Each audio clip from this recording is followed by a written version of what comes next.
Montauban, près de Toulouse. Dans cette usine, on achève de préparer quelques 200 sièges d'avion qui doivent être livrés le lendemain à une compagnie aérienne. C'est le siège le plus léger du monde. Il pèse seulement 4 kg par place. 4 kg, c'est 2 fois plus léger que le meilleur siège concurrent. Des sièges qui ne ressemblent à aucun autre. Au premier regard, on remarque leur taille mannequin, et pour cause. Il y a 200 sièges par avion. Ça fait 2 tonnes de moins de masse à transporter par l'avion, le poids de 2 voitures. Et donc l'avion étant beaucoup plus léger, il consomme beaucoup moins de carburant. 2 tonnes enlevées, c'est une économie de carburant de 500 000 $ par an et par avion. C'est aussi 1600 tonnes de CO2 en moins dans l'atmosphère. Et pour concevoir un tel siège, il a fallu utiliser de nouveaux matériaux. Ces 2 matériaux, c'est le titane, vous en voyez une pièce ici, et le composite.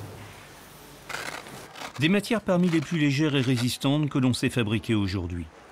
Et toute l'architecture du siège a été conçue pour gagner en légèreté. Chaque pièce, chaque articulation a été repensée.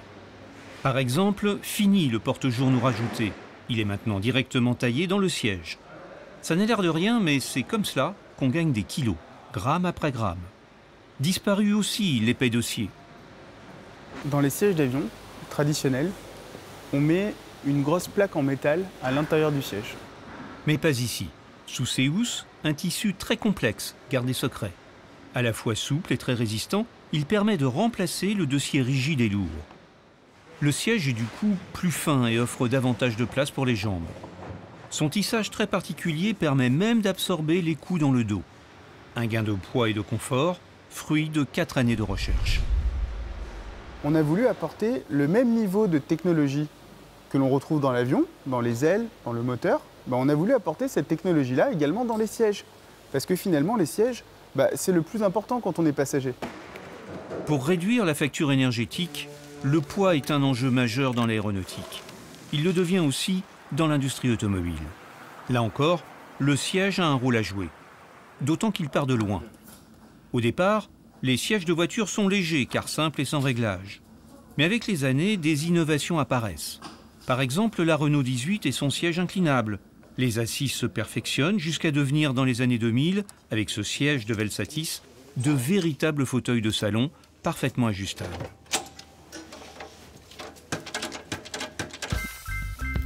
Longtemps, le poids n'a pas été une préoccupation dans l'automobile. Lors de son lancement en 1974, la Golf pèse 750 kg. 4 versions plus tard, en 2008, elle affiche 1,2 tonne sur la balance. Mais depuis peu, la tendance semble s'inverser. En effet, la Golf a perdu en 2012 100 kg. Pourquoi un tel régime minceur? Alléger le poids des voitures permet de moins consommer de carburant. Et en 2020, les véhicules européens auront pour obligation d'émettre moins de 95 grammes de CO2 par kilomètre, contre environ 130 aujourd'hui. On est sur le plateau innovation de Faurecia. Il y a à peu près une cinquantaine d'ingénieurs et c'est ici qu'on va concevoir le siège de demain, le siège du futur. Et le siège du futur, c'est peut-être celui-là. 4 kilos de moins qu'un fauteuil de Clio. Lui aussi, dans ses entrailles, fait la part belle aux matériaux légers. L'aluminium, ou comme cette pièce, en composite de carbone. Il y en a 2 par véhicule, donc ça fait 8 kilos au total au véhicule. Et 8 kilos, c'est énorme. Pourquoi? Parce qu'avec 8 kilos en moins dans le véhicule, on arrive à réduire de 1 gramme les émissions de CO2. 1 gramme de CO2 par kilomètre.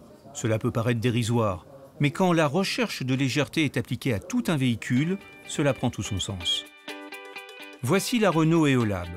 C'est pour ce prototype que ce siège allégé a été conçu. Pneus et pare-brise affinés, poids en magnésium. À l'arrivée, Eolab s'est allégé de 400 kg. Avec son moteur hybride, sa consommation annoncée est de 1 litre au 100, soit 22 grammes de CO2 par kilomètre. Mais si les sièges contribuent à l'allègement de ce prototype, il reste encore des défis à relever. Par exemple, le composite de carbone est encore cher, sa filière de recyclage balbutiante. Mais la cure d'amaigrissement, elle, semble bel et bien entamée.